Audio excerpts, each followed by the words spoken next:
Good. Welcome. Nice to see you, Anthony, my friend. How are you doing, brother? Oh man, I've been busy. Yeah? Yeah. All the things stand fleet rentals? Most things, yeah.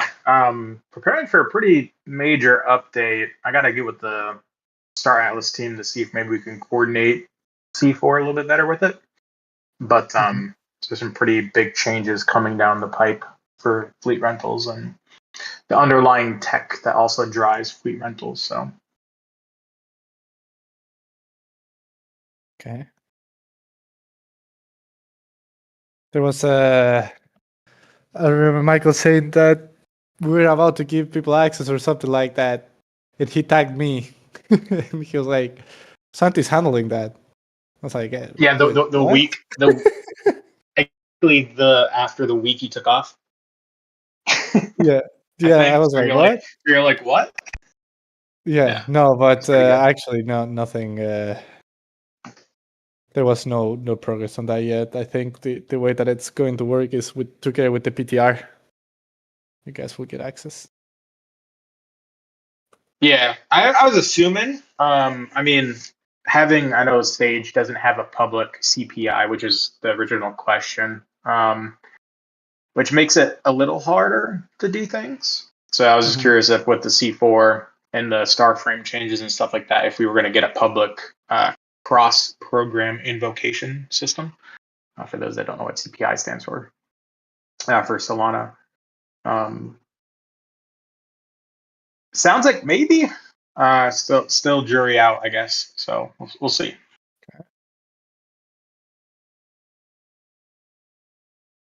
I'm preparing a ping here. We'll wait a couple of minutes. But we'll have either Brian or Sammy join as well to talk specifically about Starframe. So they will join for a couple of minutes. Get a little bit technical probably here. Things that myself, I don't comprehend either. But I learn from these conversations, so I enjoy that.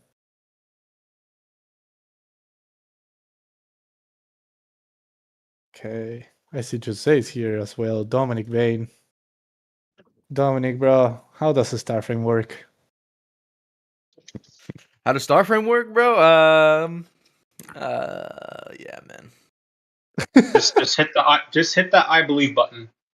Dom, just hit the I believe button. Magic And it works. You hit the I believe button, and then it just does its thing, and that's it.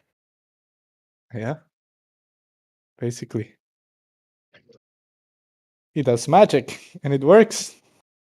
So, yep. Okay, I think I will give it 2 more minutes to see if someone else joins, and if not, we'll go through some updates. I don't have a lot this month, honestly. There was just too much happening on the Star Atlas Summer side of things. So couldn't move a ton of things forward, to be honest with you guys, when it comes to the builders side of things. But either way, happy to sync. I think it's always good, and we'll see what comes out of it. Also, really interested in how businesses are doing. We had a little new wave of new users, I think, with Holosim as well. So that's actually pretty cool. I know that I think SLY is working, the assistant for Holosim. Can someone confirm that if people are using the SLY assistant in Holosim as well? I think some people said it works, but I don't know. Probably a good way to get users into the mainnet product. Wink, wink. Offer Holosim support, then bridge them over. They will already know the brand. Atom and SLY assistant and Takerat. I know you've been asking about similar things.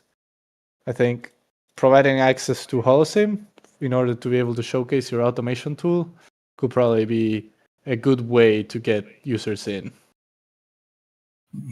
Especially we are not stable in the whole sim yet. Yeah, It's I think only for CLI environment and just to be hosted solution will be more complex to integrate. Oh, is it? Yes. So for now we are testing in CLI environment, and still there is some issues, in the whole theme, and it's complex. But I plan to integrate in the web environment later. Okay. Yeah, for sure. I think there's a ton of value in that, especially for getting new users. Like if you want to get out of like just like a beta phase and move to actually getting people, or stealth development and move to actually getting people in, probably doing something like a wholesale access where you don't really spend money, or people don't spend money in transactions. There's no risk. Probably works. Yes, So, I agree, but still we are not well prepared for that to have environment switching yeah, between the game modes. So it will come, but there will take some time. I see. I see. Yeah, and I saw also that Raiden added. So if I added the wholesale support, I believe. Haven't really tested it myself, but I think that was added to Evi, right? I saw Jindo posted a couple times. Scanning only. Scanning only in No, wholesale? I didn't add it. Oh, okay. No, I'm working on it, just parts of it, but it's just like a site where you can see the scanning and if combat happens, but that's the only features Mm, there. Yeah, I see. but I work on it. I see. Yeah, so that's interesting. Yeah, I think also another, again, like great way to get users and then funnel them into your mainnet product. That's probably really good. So yeah, I think we can get started here a little bit. I don't have a huge agenda, honestly. Not sure if we will go to an hour, but it's the fourth public builder sync, so great to have you guys. Couple things happened. Actually, we made a pretty big announcement at the town hall, which is about about Starframe. I'll get probably soon Sammy or Brian to speak about it. I'll actually ping them now. And so that was a big announcement. It should allow you guys to build more sophisticated things at scale, and we'll get the guys to come here to reply to any specific questions that you have. So that should be great. Then we also released yesterday the Sage Editor Suite. So I'm sure you all saw it, but if you haven't, it's basically access to the development tools, literally as our team has them. So you'll be able to see all the complexities and everything that is going on in C4. So that also will help you guys plan ahead when it comes to your products, because you understand like the complexities and all. Probably not the technicalities behind making the changes you will need to make, but at least you start to see how things kind of play out. So just drop the link in case anyone has missed it. I don't think you guys did, but just posted the link in there. Not only that, but when it comes to the Sage Editor Suite, we have also released the source code for it. Hello, Sammy. Oh, was that you, Sammy? I don't know who that was. Yes, that was me. Okay. Good. I'm just covering now the Sage Editor Suite, and then we can get a little bit on Starframe and see if anyone has like any technical questions, if that's good with you. Sounds good. Perfect. So another thing that we released as well, guys, that I don't know if we actually posted it, but probably interesting for you, is we released the source code for the Sage Editor Suite.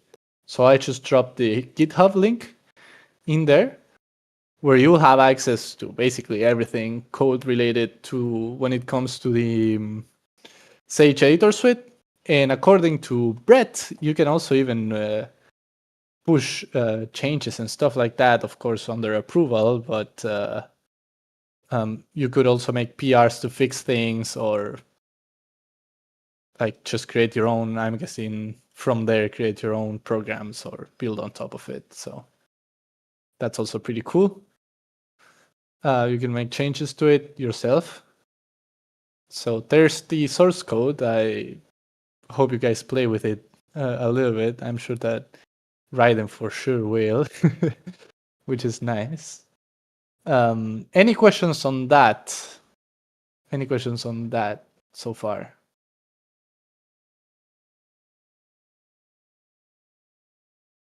I see several people typing.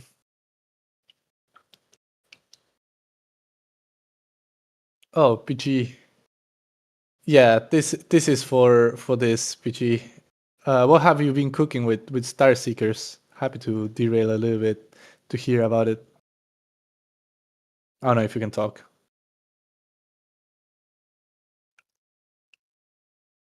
MVP starseekers.com.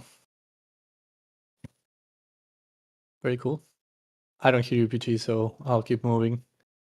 But yeah, Sammy, my friend, welcome again.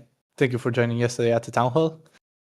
So just for context for you here, it is the builder hour, so a lot of the guys that actually use our documentation are here.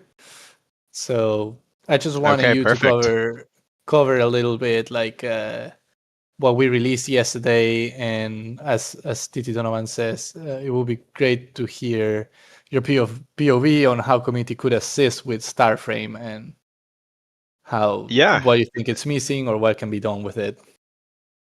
Yeah, so the biggest thing right now, I'll just share a link in the chat, and that is to our GitHub page for this. Yeah, I think right now the biggest thing that we're working on is just better documentation. We made a few updates yesterday to improve it. It's sort of in a sort of usable state. We have a few example programs and Rust docs for everything. So if you view it on crates.io by clicking any of the shields in the README, you can see the crates, the docs.rs, which I'll actually share that link here as well. But yeah, the biggest thing that would help us would be using it, using Starframe, sending feedback, opening issues, maybe not opening PRs yet, but if you want to open an issue and we respond to it, opening a PR to fix that would be great. If you wanted to sell Starframe to any Solana dev, what should I tell them? Pinocchio would be. It's built on Pinocchio. It's very fast, very efficient. It's the first and currently only framework built on top of Pinocchio, so it's going to be the highest performing framework on Solana. It's very nice to use. It is much more modular than Anchor, so you're not tied down, and a ton of traits, type system based. So if you're a Rust fan, you'll get a kick out of it. No more tick info lifetimes for accounts. So performance wise, it's just better than Anchor, more enjoyable to use. Starframe, 2 words, star_frame. But yeah, tell them it's very performant, great to use, built on Pinocchio, and yeah, that would be my pitch. So any Solana dev should know Pinocchio, right? You said no more lifetimes, so that is a interesting question. So there's no more tick info lifetimes on accounts for the most part. However, Starframe is, I'd say it's not, maybe not for people that are new to Rust. It can be a lot more complex, like because of how we built it. It opens up the door to make much more complex systems. And because we're utilizing the Rust type and trait systems so heavily, sometimes you'll get errors that are pretty obscure. And yeah, so it might be a little intimidating for people that are new to Rust. Does that mean you could build fresh account info and use it? I'm not sure what you mean there. But yeah, the other thing, you could use Starframe in normal Rust programs, and not even as long as it's based on Pinocchio. What programs are you guys planning on redoing, upgrading to Starframe? All of them. We've already converted all of Sage. All of C4 is in Starframe. Player profile is Starframe. All the profile programs are Starframe. Yeah, anything that we still have as Anchor is dead to me. It's actually in a separate archived repo that we still sort of have to maintain for now. But yeah, all of them. And it's very easy to make a one-to-one compatible version, converting from Anchor to Starframe. We don't have any conversion guides there yet, but yeah, including Locker's Marketplace, not yet, but eventually those will be included. Local markets are baked into C4 right now, so those are using Starframe. And there's actually one of the example programs we have. I mentioned this a bit yesterday, but one of our example programs is a marketplace that's pretty similar. We actually adapted our local market code to make an example program with Starframe. So let me grab a link there for that.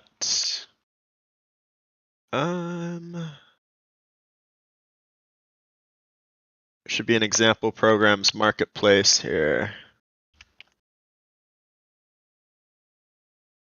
Does Starframe handle account migrations to different versions nicer? Yes. Yeah. So you could actually make an enum of accounts. And with the unsized type system, you could basically versioned accounts are just accounts with an enum, and you can write your own account set handlers that can convert from one variant of the enum to the other, and then anytime the account is passed in, it would be updated automatically. Is unsized type system like a lazy load? It's similar to Anchor's account loader. We don't actually have an account set type for Borscht accounts, but that'd actually be pretty trivial to do.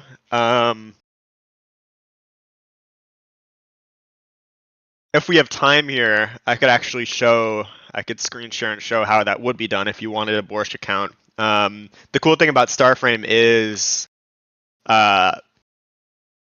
Anchor has a lot of custom logic inside their proc macro system that basically parses the source code and expects certain types of accounts. Like it'll expect their built-in account loader, and all those types.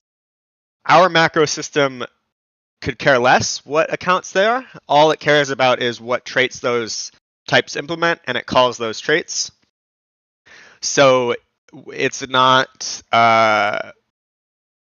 it doesn't do anything like Anchor in that way, and everything's trait-based, which is very nice to use. Does it perform faster and more reliable to scale for more daily active users? Yeah, I mean, compared to Anchor with It really depends what you're doing. A lot more complex programs, more of the compute units will just be used in the actual count processing logic, not the count processing, the instruction logic. So like for us, it would be checking to make sure your ship could warp into a certain location, stuff like that. That's not something that Starframe makes cheaper. I mean, if you have to do math on chain, we didn't reinvent math. It's still going to be the same amount of CUs there, but we have a lot. We're basically zero copy first. An unsized type system uses bytemuck under the hood, as along with a bunch of pointer manipulation to basically dynamically resize the accounts very cheaply and move bytes around. So it is very cheap to use. Like with one example, we're using comparing Borscht to the unsized type system with a vector of vectors basically, and the equivalent would be an unsized list on Starframe with lists inside of them. And the CUs, when you had like 1,000 elements or 10,000 elements and we're moving something around, was costing like, I don't know, 10,000 CUs on Starframe, and with unsized type system, and with Borscht it was, I mean the program crashed. It can't handle that much, so it's like very efficient, much more efficient than Borscht on chain. I don't know, Santi, if we have time, if it would be a good opportunity to do a little code demo, or if that should be done at a later time. No, I think you should totally do it if you want to go for it. This is also being Yeah. recorded, so it's probably super helpful for other devs that just missed this event. Okay, perfect. Let me get my stuff ready to share then.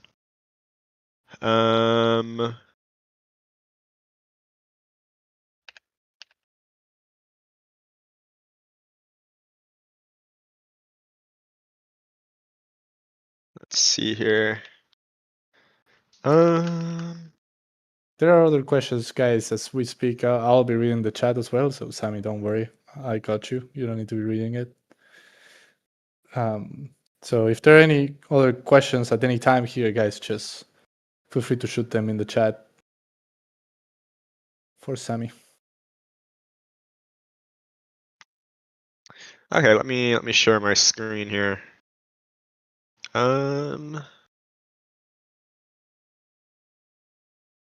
Can you guys see this? Is this big enough? Let's see.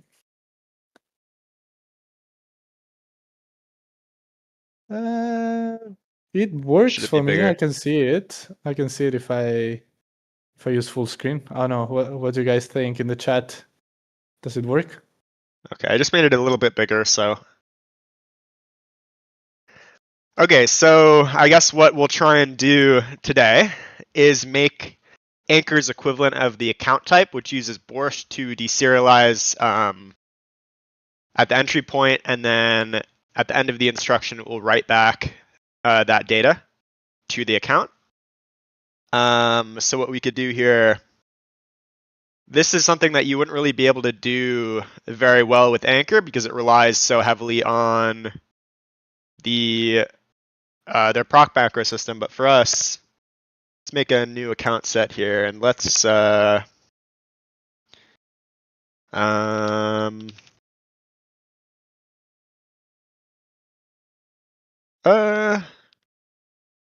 let's make a Borscht account. Add that to the pubmod Borscht account. And we're going to use the prelude. And then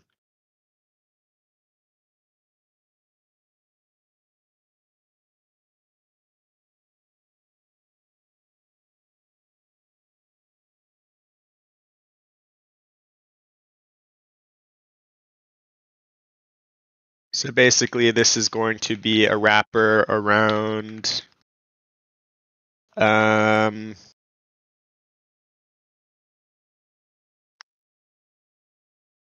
account info that has a Borscht field in it that'll try and deserialize that on account set decode. So this will be a single account set, which means what that does, there's actually some docs on this that are pretty decent now. So this field level attribute, single account. Actually, I don't know if you could see, you might not be able to see this. Can you see a doc hover thing or no? We do. You do. You see the account set field level attribute thing? Yep. Okay, perfect. Yeah, so single account set. It marks a field as a single account set. This indicates that the account set contains only one account. And that basically passes through all of the marker traits that we have from the inner to the outer. And that is very useful. And you'll see that soon. So what we're actually going to do here is actually store we're going to actually store this data. You know what? We're going to make this an option T. And then decode. Actually, how are we going to do this? Account set.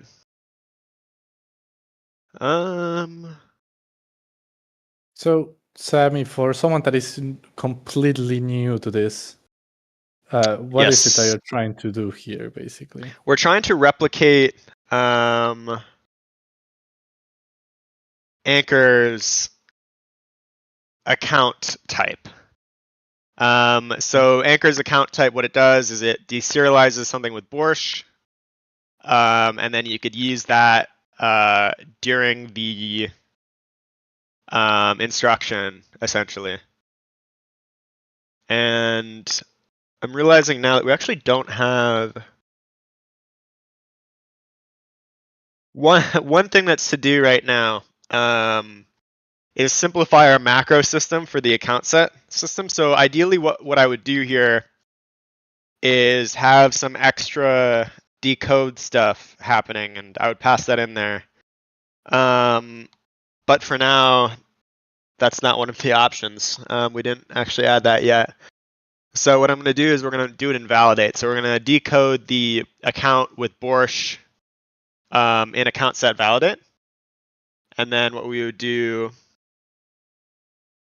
is in the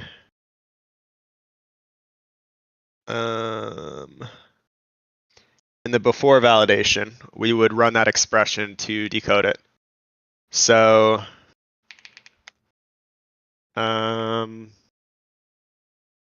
before validation equals, we don't have that function yet, so we're going to impl decode Borscht with mute self, and then we're going to return a result. And this is exactly what I wanted, actually. So this is calling the try from slice Borscht method. And what we're going to do is before it gets validated, we're going to run self.decode Borscht. And then the other thing is on cleanup. This might actually be an issue too here. I don't think cleanup has any extra stuff. It does. Cleanup has extra cleanup, so we could do that. So extra cleanup. So what the other thing we want is write back. And what this will do is we want to update the account data based on, like, if the data is mutable. if self dot is writable. That is not valid. Well, actually, is that valid? No, that's not valid. Self dot account data mute. We might need to resize this too. So what does this return? Just a ref mute, yeah. So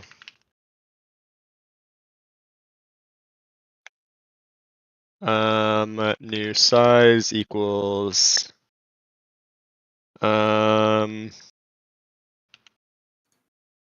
data dot. I think Borscht has a T.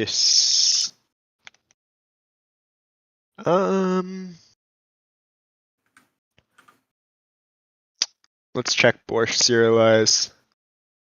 I believe it has a size of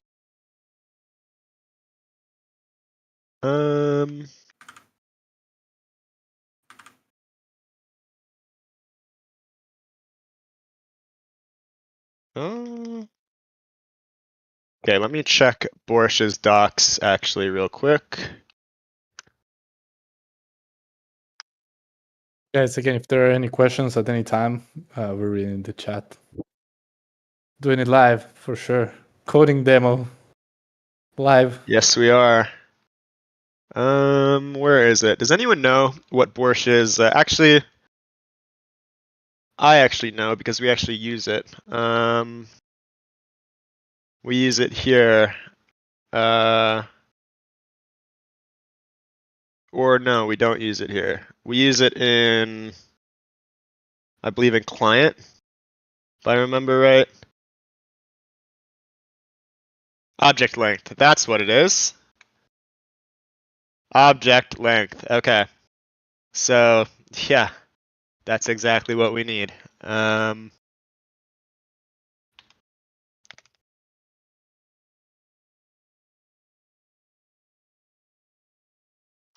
Borscht object length self dot data dot as ref dot expect data should be decoded at this point. And then self.info.resize new size.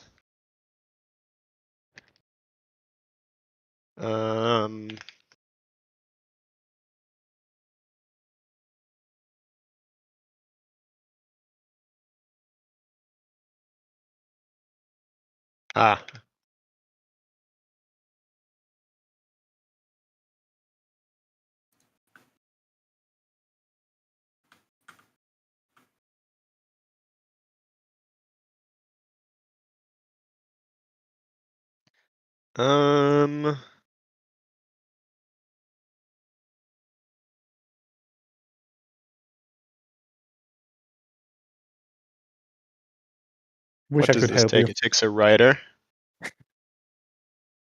That should work, actually.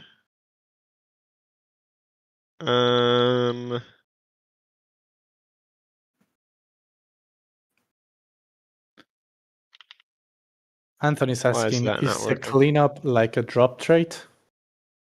Cleanup, sort of. It's similar to Anchor's account close or account exit, I think it's called. Ref mute, Sammy. Do I need ref mute? Oh, does it take a mutable writer? Yeah, it does. Okay. Close enough. Dot encode Borscht. That's not what I wanted. Dot write back.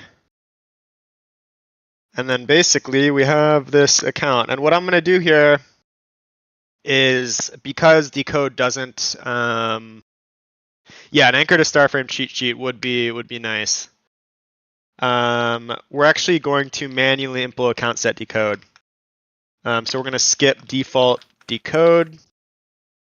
And instead of doing this, we're going to impl debug to get rid of that warning. And clone, why not? Actually, yeah, sure, that's fine.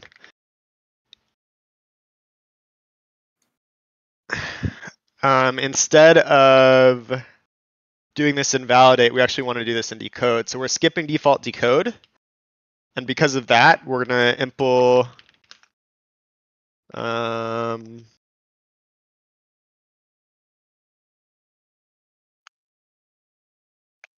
This became live star frame changes. it did. Count set decode, what does that need? A lifetime?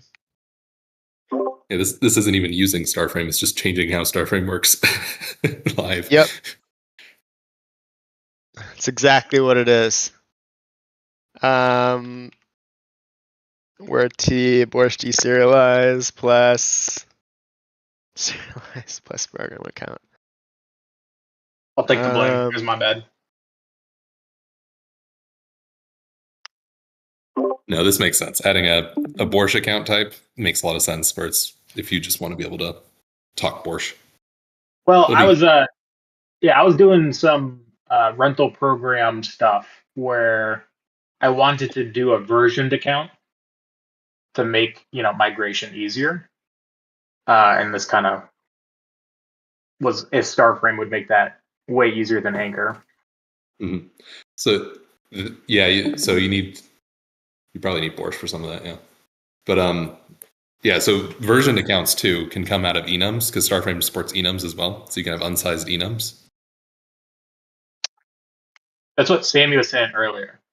The way that mine currently works is it sort of creates a derive macro that allows you to flag specific fields, like since version 1, since version 2. And then essentially what it does is it enforces like version 1 is before version 2 in your struct, and then it does a lazy decode on that.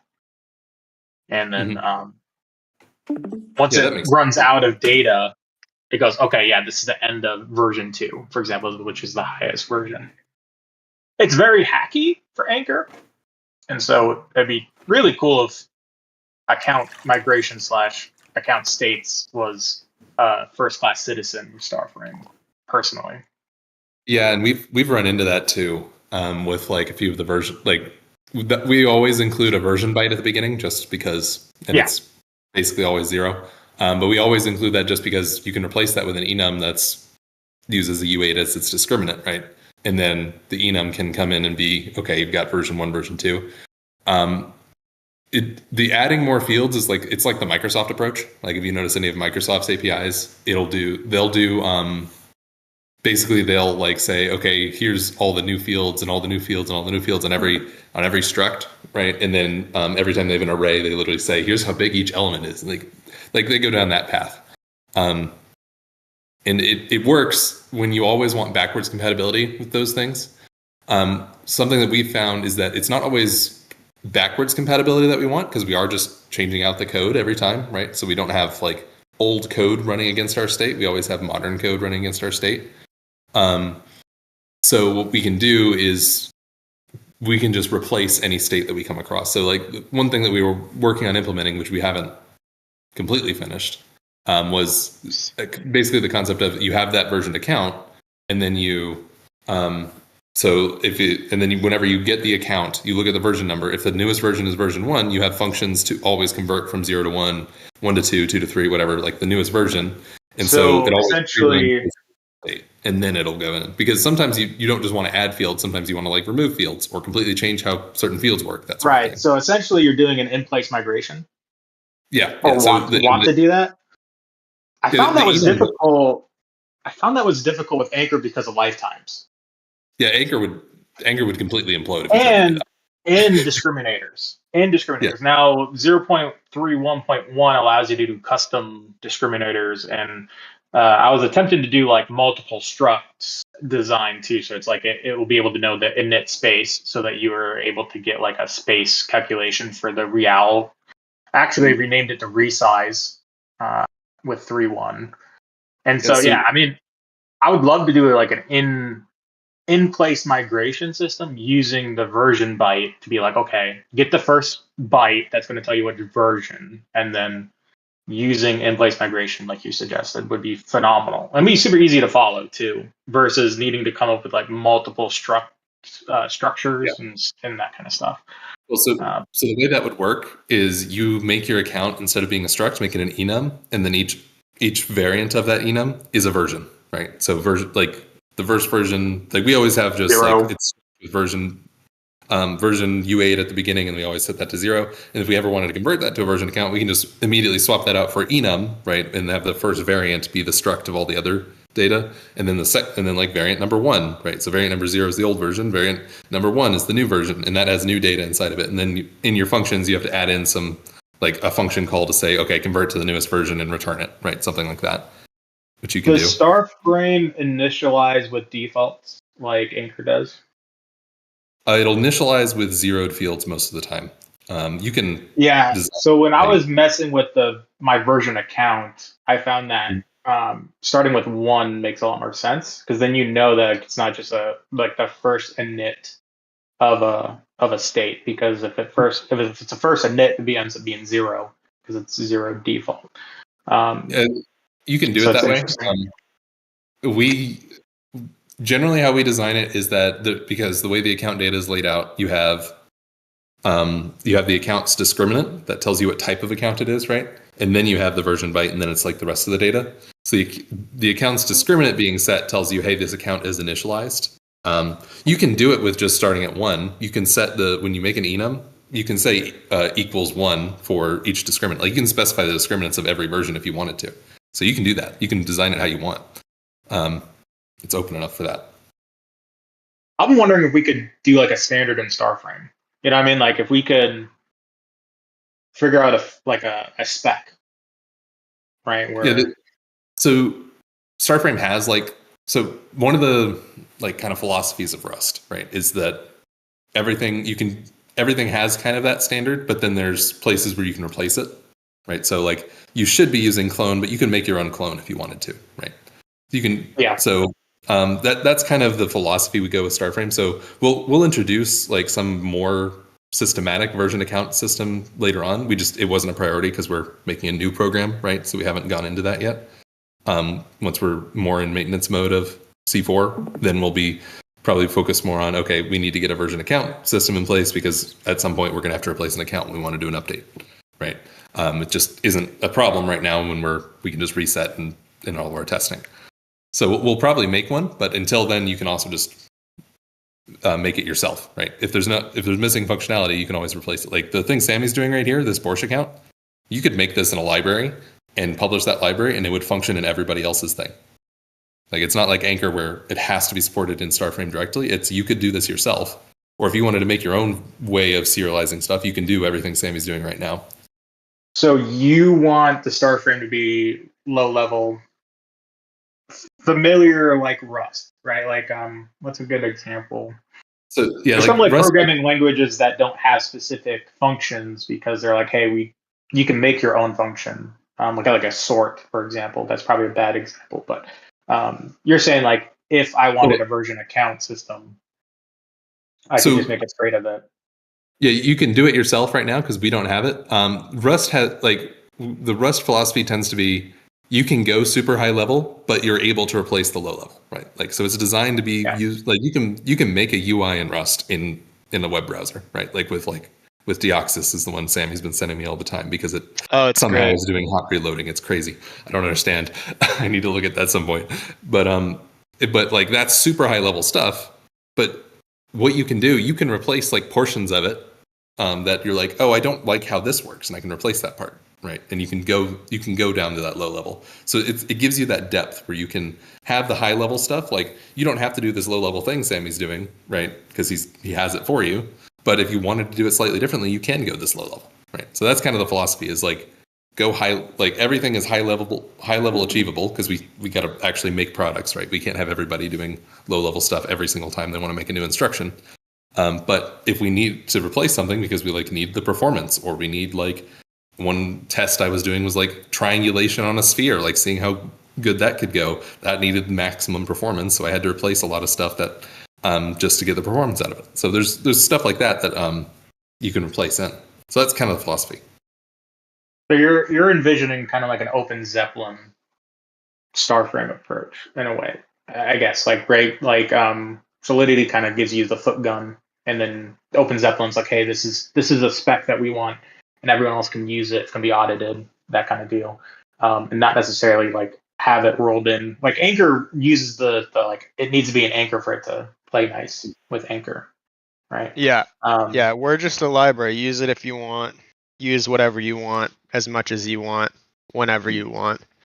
Yeah, there will be some like standard ways of doing stuff. Like if you look at the docs that they've put together, like there's some pretty standard ways of like you should probably just use the unsized type accounts. Like if you want data, like it's super easy. But if you really wanted to, you can implement unsized type yourself. There's just a whack ton of unsafe code in there that you really got to get right. So then did you kind of drop some alpha with C4 then? With your account state comment where you're not dealing with old accounts anymore?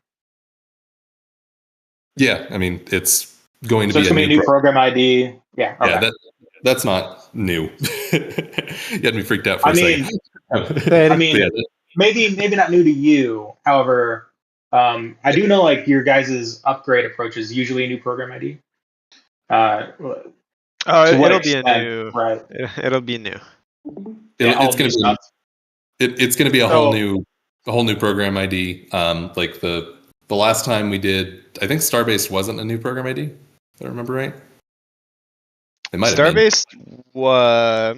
Yeah, it was. Yeah. So it is. We have done that every time. Okay. I thought Starbase was different, but no, yeah. We'll be doing a whole new program ID. There's a new state. Like, there's no point in having the old state because, like, cargo is completely different, right? Like, cargo right now is very complicated. We have cargo. There's, like, a cargo pod account and then a cargo token accounts on those. And, like, a ship can have multiple cargo pods. That's all just gone. Like, as Brian's presentation. Yeah, I was gonna say with Brian's that migration would be really annoying, and I guess that's like brings me to the point of like I'm currently doing some rental system upgrades and stuff like that. Hence the CPI question, and then trying to figure out like migration of that, right? Because like there's some things that would be nice to be added to those account states, and so it's like okay, we could either do a complete wipe and do a full new rental. State accounts and stuff like that, and that'd be fine. Or figure out how to do a migration. I'd suggest a whole new program ID for that. Since we're doing a new program ID, like you can leave the old one up and then have the new one that works with the new stuff.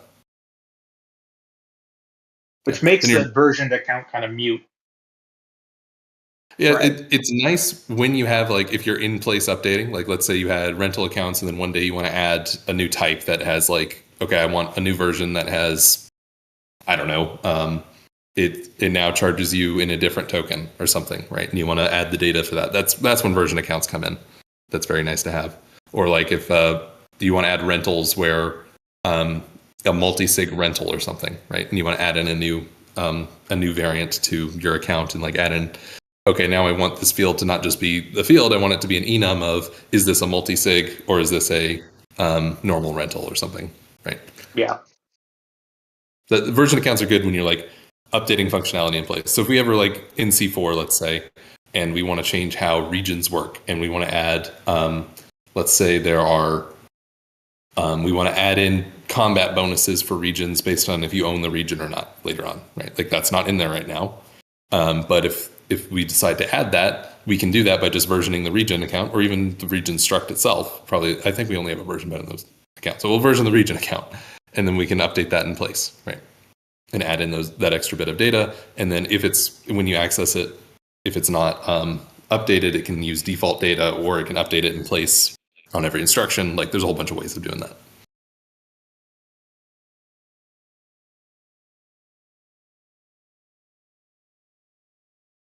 Ooh. Any other questions? Anyone? Have you guys been following? Okay, well, I think this is pretty much it. This account is done. And we have now added a Borscht compatible account type. You should put a call out in there that it's going to be a lot slower to use Borscht, just because everything else is zero copy. Like that's part of the innovation here. Like Borscht could do vectors of vectors and like multiple vectors in a thing, right? But with Yeah, you shouldn't use unsized types, this. you get zero copy data accesses, which is super efficient and super fast to write and everything. So This would be useful if you're converting and you want to keep state, right?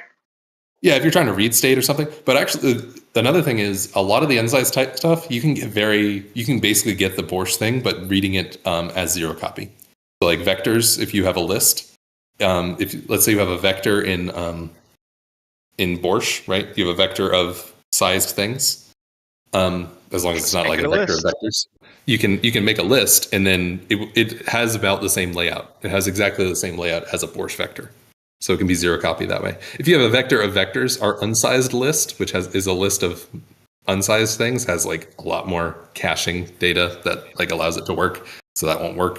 But yeah, if you're just trying to convert Borscht, this would be easy enough to do.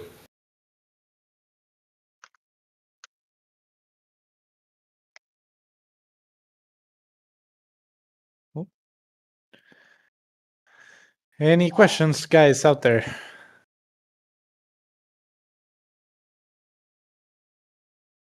So we now have a Borscht account. And you know what? We'll add that to the prelude.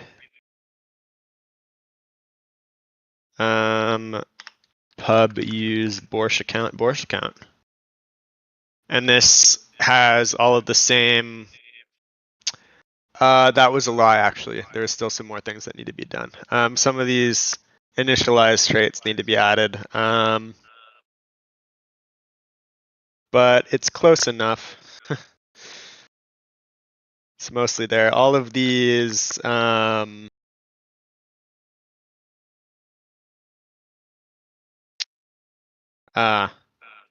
all of these need to be added. The has, seeds, and can init account are the two things that need to be added there. But yeah, that's just making it compatible with seeded and init. Which in Anchor's case, that's all done in the proc macro, which is why you would not be able to do it here. But in our case, it is not in the proc macro, so. Yeah. Okay, I think TT Donovan is posing a question there, saying, I think, Sammy, we asked this one to you, but it would be great to have Brett's 2 cents on how you think community could assist with Starframe. Shill it on Like Twitter and start on documentation. GitHub. Okay. Shilling it in developer Reddits. If you everywhere. hear anyone mention Anchor, reply with a link to Starframe on Twitter Oh my god. and tell them to star the repo. Yeah, to make me happy. Yeah, like from a development perspective, if there's things like this Borscht account that you want to add or things like that and you just add them, that'd be good to do. Or just making an issue for things you notice that are missing. We'll monitor those. So if it's still considered pre-production, Starframe is, so it's like still malleable. Like if there's some weirdness that you notice that you think could be improved, you can mention it or even improve it yourself if you want. And we'll look at those PRs. So, also, it has not been audited. Just yeah, I've got that disclaimer everywhere. good. We audit in prod. That's the way. Yeah, totally. Don't worry, Sounds funds great. are safe. Okay. I think we covered everything Starframe, right? One other thing, Brett, what I would like to get some comments from you, and that's a question that I asked. So the other thing that we released yesterday was the source code for the Sage editor. Mhm. So what can people do with it? Like, is there anything interesting that people could build or leverage from it? Yeah, I mean, there's probably a ton of different visualization things that people could add on. If you want to pull it up, Santi, and just like browse around, maybe show people what's going on. But yeah, there's a ton of different areas. Like since it's open source, like it's another thing that like if you see an improvement or a bug and you just want to fix it, report it or whatever, you can do that just in the repo, right? So if you're just wanting to make an app out of it, you could take, like, it's licensed under Apache, so you can take the code and just use it on your own thing if you want. It is a lot of vibe coding that Danny has done himself with Joseph as well. So no promises and like best practices everywhere. It's AI best practices, but of course it's not a like production facing app, so it's more just their tooling that they're releasing, right? But if you guys see stuff like that that you want to edit or change or suggest improvements for, that's totally where it can go in. Yeah, I mean, like the map is one of the big things, wherever that is, map editor there. Like Danny has a ton of different that whole import thing. There's a ton of different views and methods of looking at this. If you think of like different metrics that you want to see and like have displayed, I know there's checkboxes somewhere that he has that allow you to see like different metrics about like each faction, like the separation and like the distance from them to the center, that sort of thing. If you think of like, oh, I want to see like the distribution of, I don't know, methane across the galaxy and like getting some kind of like heat map visualization of that, you can add that in and you can pull request that in and just everybody gets that now. So improve everybody's experience as Santi is just changing the map. I don't know what I did. There you go. That's now over there. Broken. Yeah, there's a ton of things. Like the map editor here, I think is the one I've played around in the most of just trying to visualize things, see how things go, change the state of things. Like there's a lot you can do in this. Yes. Mm-hmm. Yeah, and I think he has a full-on like ship stat adding system where you can like add in more ship stats to see like, okay, I want to change how combat works, add more weapon types. Like you can try that stuff out. There's a lot of stuff. Very cool. Yeah, you get to be your own god. The god of Galia. You can change everything. I can't wait for everybody to make issues saying this ship is unbalanced, this ship is unbalanced. I'm gonna have to parse those. It's gonna be great. That already happened live yesterday. Yeah, now it's gonna be people that are coding and actually change the values themselves. Yeah. Test end. So the test end of C4 that's the PTR. That's the planned when that comes. Like there's no date on that right now. So that we've announced at least. So yeah, it will come with the PTR. That'll be like the actual test environment of like everything on chain. Current state of stuff, like the vast majority of systems are built in the on-chain code. It's mostly just the UI and everything and testing and all of those, the last like 20%, right? That's the parts that are left. So just where we're at on C4. Genfall asks if it is safe that this has been published. Oh yeah. Yeah, wouldn't have published it otherwise. Yeah, you can edit. You're not actually editing anything when you like you're editing like your local copy, and you can export everything as there's the export buttons in the upper left there. You can export them as JSON files and then give them to your friends and import them, right? To actually make changes, you'll have to go to the source code, and then you can like do a pull request to do the source code, and that has to be accepted by us to get in there and all of that. So you're just doing local changes. Like Danny has basically when he's made changes, he pull requests them into there and like gets them merged. So it'll update everybody's UI there. So if you're just messing with the UI, like you'll just get the newest version and you can have your own little folder from export and like of what you think should change, that sort of stuff. If you want to mess with things. So, but yeah, if you actually want to make changes, you'll have to do pull requests and stuff like that.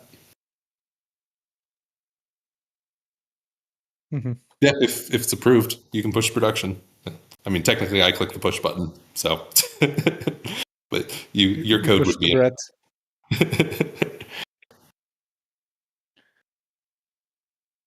Cool. So All yeah, right. I mean things like new visualizations or new ways of looking at the data or anything like that. I mean, I bet everybody would be happy to get moved into the repo and then it would be published for everybody to see. Yep. Speaking of data, it sounds like guys you're switching over to all RPC. That was HoloSim specifically, just because we're not like doing major maintenance on StarCom V2, and HoloSim is higher throughput and stuff like that, and they have other features like with the quests and stuff. So they're mostly going to RPC for that one, but C4 will be on the StarCom 2.1 is the name we give it for not giving people heart attacks. So going to StarCom V3 right after, but it is basically a StarCom V3 that will be running C4 and future HoloSim once that gets around to it. But there's a lot of stuff that's just shifting to RPC, especially because we also have more efficient RPC on the test network since AtlasNet is the test network for Zinc. The RPC over there is a lot easier for us to run, and it's a lot cheaper for us to run like large amounts of queries and things like that. I guess then for V2.1, is there a standard data structure? It'll be a bit more accessible than V2. Yeah, I'm not going to say yes, everybody could use it directly. There are some specifics in it, but architecture-wise, it is going to be more open and more accessible for just like community devs when we get to there. But that'll be like a PTR time. We can talk about that more. Yeah, I guess it kind of goes with Lordo's data hub potentially, and then I've been itching to see if some tech stack could help relieve some of that data pressure, right, from StarCom itself. And if there was like a spec or an open API, Swagger, whatever you want to choose, right, kind of data scheme. That's essentially what I'm like trying to figure out is like, how do you want the data provided so that it can be used in client? So if you were to like go to SolScan, right, because all the RPCs are all data compliant spec wise, you can switch to your local net if you're running a local validator on SolScan, and then you can switch to Ironforge or Helios or whatever RPC by a simple URL change. And then now you're using either a dedicated RPC or a dedicated failover system. Let me mute. So your question though is you doing that for StarCom? Yeah, I mean, it's going to be kind of client side, right? Like whatever the UI is. So if even Fleet Commander kind of needs to use that data, it's like how does someone provide data in a way that the client can then ingest and then that way show, so that people can have like maybe a dedicated StarCom alternative, right? Or so the new version of StarCom, the way it is run,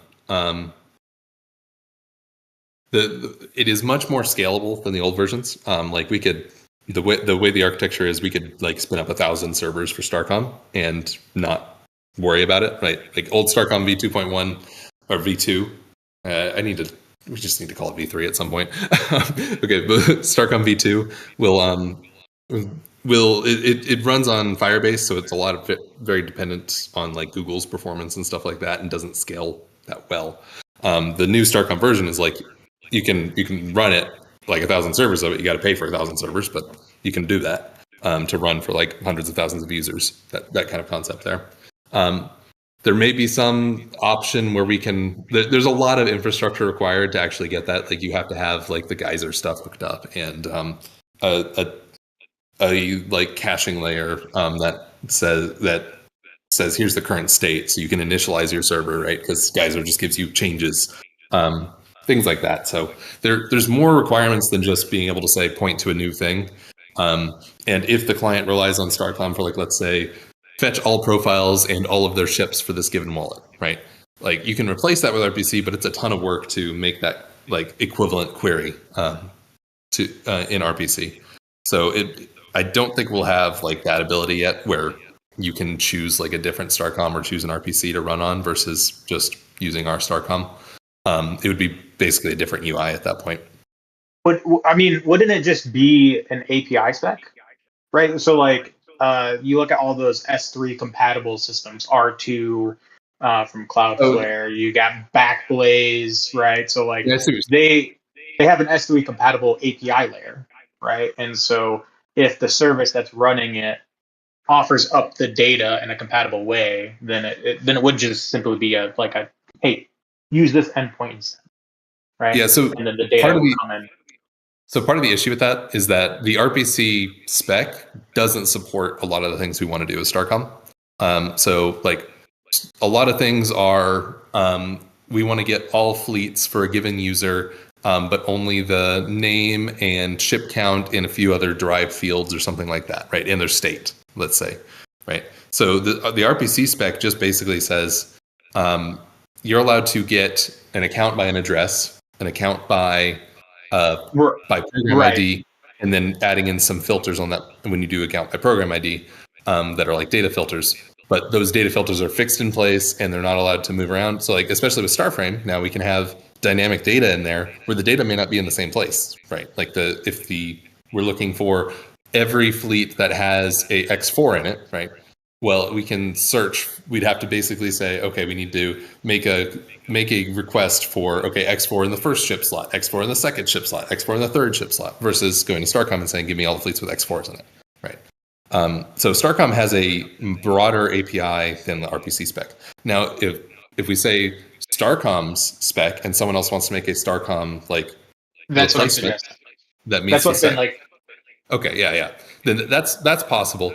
I don't know. We're not locked in on an API spec. I think we could totally like say this is the API spec that we're going to go with for in the future. Like we have a versioning system for like queries, and basically like when a client says, hey, I want this type of query, and then we change it later on. But Unreal also still relies on that query. Where we made a way to basically just do a new ID every time, microservice-y, if anybody's ever familiar with that. But yeah, so having an API spec from StarCom, we can make a stable one. Probably, yeah. That would not be a bad idea, but it would be like PTR And then time. they just follow you, right? So like if you need to make a change, right, that's going to be something that they follow, and they're like, okay, I need to make sure that Yeah, the way you do that is making sure you do like V1, V2, like you have a version in there so that it doesn't. They actually have some really cool shit where it takes like an open API spec and does the stuff for you. I'll have to look it up and see if maybe it could be leveraged so that we do have something that is compatible with like outputting a spec for JSON. There is no like standardized specking for WebSockets. That's the major part of StarCom is like doing the WebSocket communication layer of saying, okay, you wanted this, and then we're going to keep giving you updates to that. That's kind of a major part of StarCom. But there is a JSON query element that would be that technically could do everything. You just have to have refresh buttons everywhere, right? So there's definitely a possibility there. Okay, we'll have to cut it, guys. We'll have to cut it. But as always, no. I think it's valuable. But as always, communications can continue in the community developers channel as well. Want to give a chance for any builders, like business side as well, to see if they have any questions, updates, or requests for us before we leave. As we do always. If anyone has anything they want to share. Also, PG, I think you asked the question of filtering for assets in your game that you're building. I think, Brett, the only way to do that will be literally like a wallet connection, right? Or sorry, I clicked off. No worries. Basically, the question was about PG is developing a game, and he wants to track real ownership of StarAtlas assets. for Mhm. exclusive access into the game he's building. For example, a track that is just for PUNAVs requires you to actually own a PUNAV. Mhm. The only way is Yeah. like to have wallet connection and a signed transaction for validation that they actually own that wallet, right? Or is there any other way? Yeah, so you can do the whole wallet connection thing. Then you need some kind of signed message at least. You don't have to like fully sign a transaction, but signing a message that says like, yes, I do own this wallet. Otherwise, I can make something that fakes it, right? And say, here's Lordo's wallet, for example, right? So yeah, you do need to sign a message of some sort, and then you can look at both their inventory, and then you need to look up like profiles that they're on, and then find any profile inventories. So it's not a simple prospect. That's something that we have been requested before, and I did have a plan for at one point, but we just haven't had time to implement to make like a API that you could hit to say what are all the Star Atlas assets that this wallet is related to, that sort of thing. But as we get into Zinc world, like everything is going to become profile based rather than wallet based as well. So just something to think about there.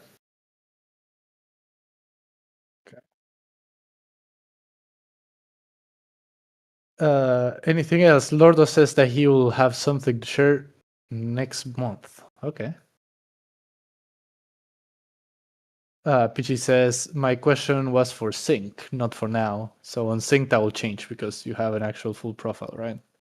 Yeah, it's a slightly complicated like relationship between like wallet and profile and everything, but when Zinc is out, we'll simplify that. There are things coming that will simplify that and make it a lot easier. Like it's designed to be much more simple, and like the profiles you guys have been using and like the features you've seen and some of the friction that you've felt when you like it's wallet versus profile and like having multiple profiles, like we're going to be resolving some of that, most of that, all of that, hopefully.